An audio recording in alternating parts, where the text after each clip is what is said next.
Hi everybody, Izzy here. I always get excited whenever I come across a lever in Dark Souls. Here, I had no idea what was in store for me when I came through the gate.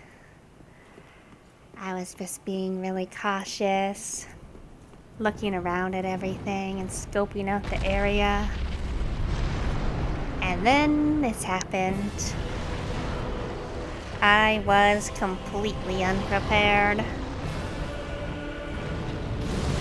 This is part 19 in my Experiencing Dark Souls 3 series. I recorded this video game footage several weeks ago, and I'm going back over it now to talk about my experience with Dark Souls 3. In this video, I'm going to show you all my attempts at defeating the ancient Wyvern. I played a blind playthrough, so I went through some struggling to figure out how to kill him. This bell here, I thought I had to ring it, perhaps. So I was trying to swat at it with my sword. I found out later that it has nothing to do with killing this boss. The footage I'm showing you is generally uncut. The only edits that I made were cutting out a couple load screens that were too long and a bathroom break. But I show you the entirety of all of my attempts on him.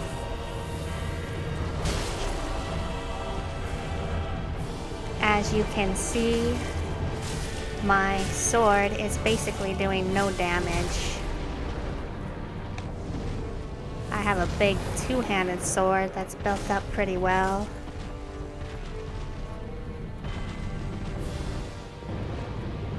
And theoretically, you could just keep chopping at him and kill him like this.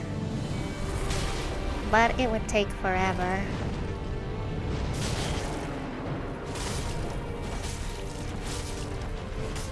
I was just clueless on what to do.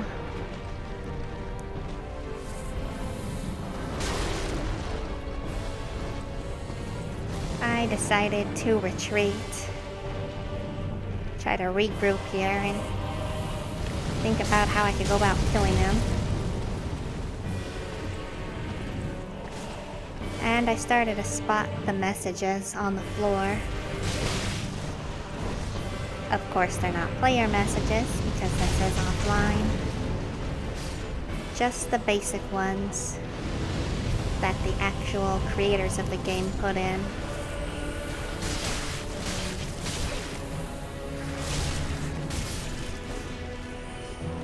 And once I get these enemies off my back, I head over to read the message.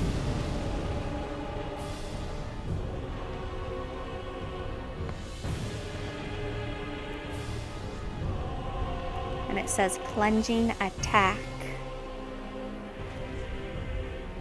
I learned in Dark Souls 1 that a plunging attack is where you drop from a high place onto the boss and plunge your weapon into him. You do that pretty quickly in the Dark Souls 1 game.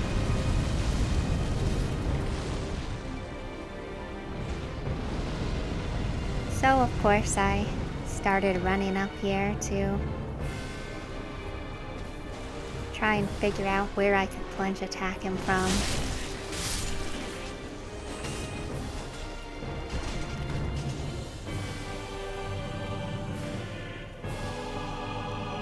They did a really interesting level design here. It's quite a beautiful area. I love the mountains that you can see in the distance. The size and the scope. and this huge temple.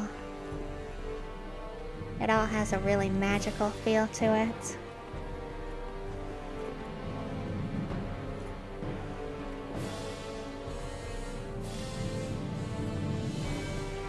And as usual, their music is just gorgeous.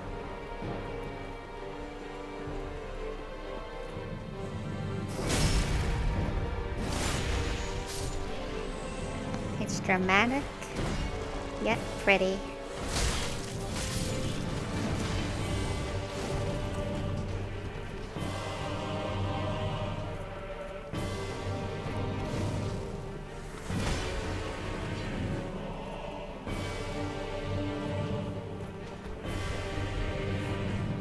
You keep getting the plunge attack messages.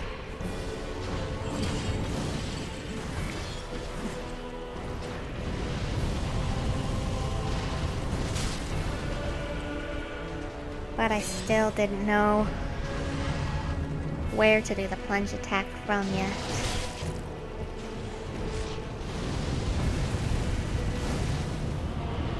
And I had torn through all of my Estus flasks. Had to get up here and hide out to use my miracles to heal.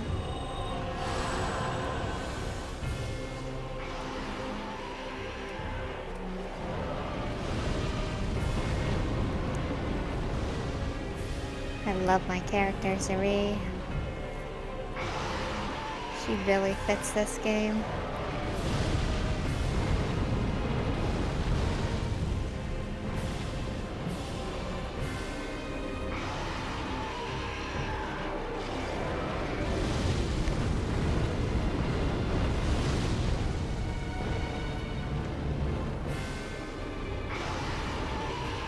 All these neat paths, different stairwells, ladders everywhere. It's like this beautiful maze.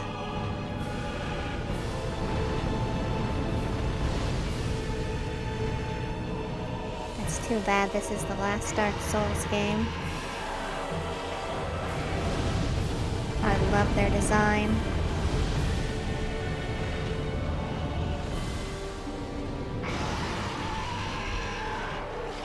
Okay, more messages.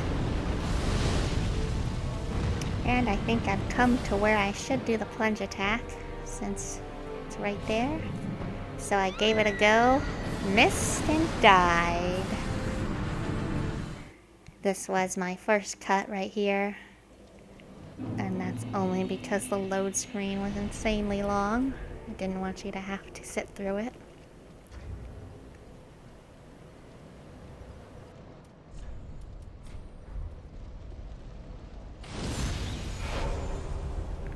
I felt more prepared for my second attempt. Now at least I had an idea of what I was doing. It's just a question of successfully doing it right. And there are lots of enemies on the way to the edge where you drop off and do the plunge attack.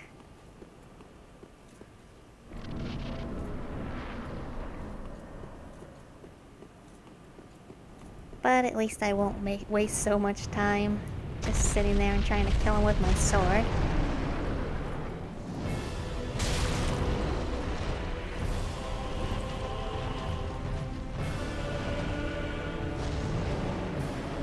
I love trying to figure out how to kill these bosses. It's one of my favorite things to do. I get all obsessed and neurotic about trying to figure out the best way to go about killing the boss. Since there's so many enemies on the way to the edge where you plunge off, I thought I would try a different strategy of just dodging the enemies and running right past them.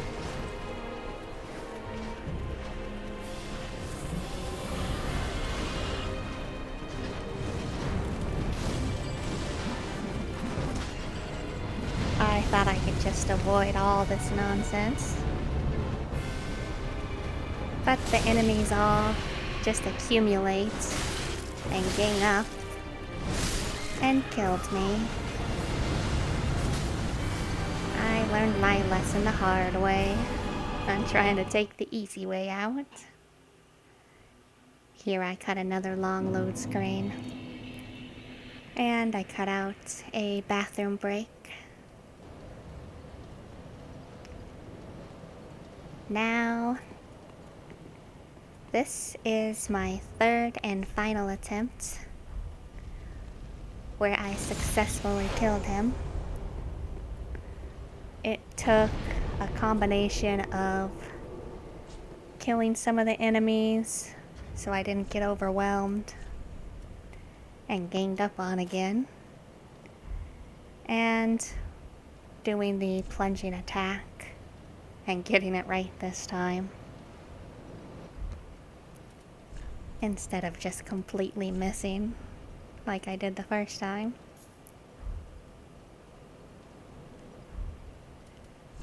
So I got the beautiful Zuri all prepared here and ready for action.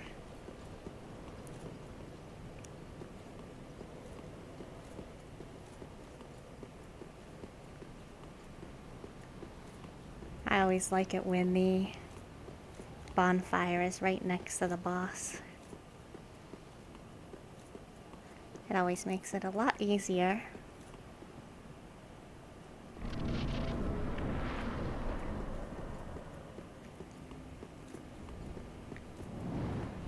And here comes this gorgeous boss.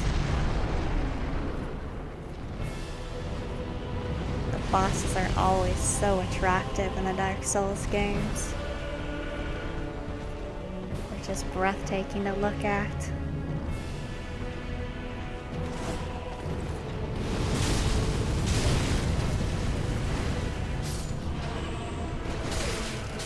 I'm really glad there's still a DLC coming out.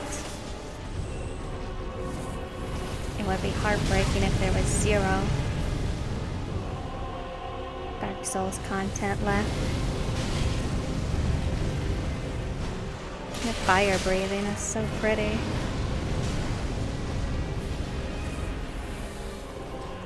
He didn't want to let me by.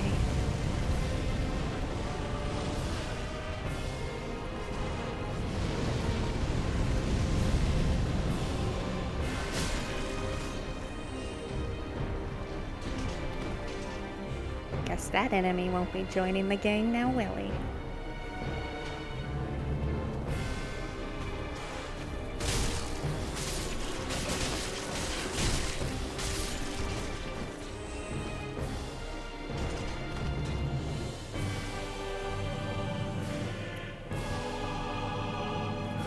This attempt, I was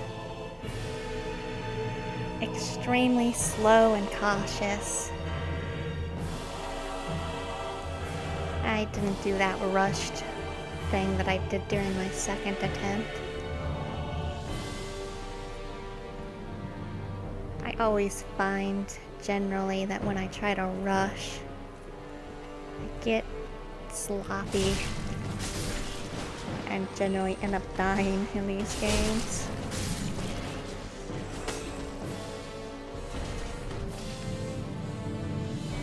I always have to get into more of a relaxed, zenned out feeling before I can actually prevail.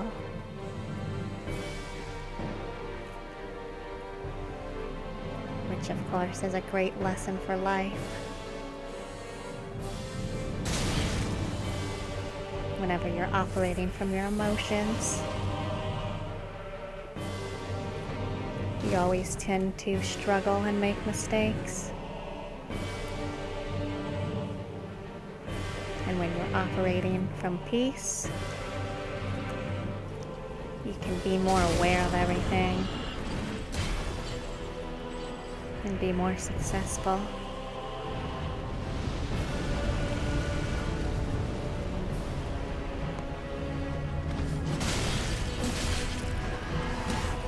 And realize that failure isn't really failure. Even failure is success.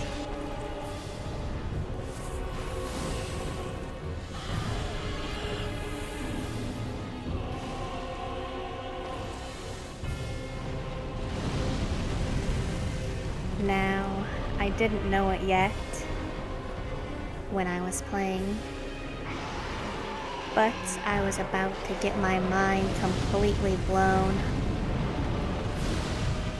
because what happens next is a first in any Dark Souls game.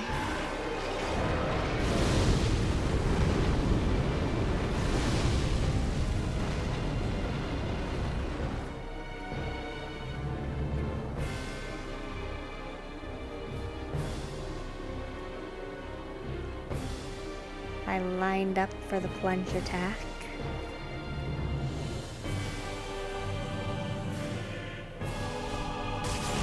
And bam, a one-shot kill. I couldn't believe it. I was shocked. He had full hit points. That was beautiful.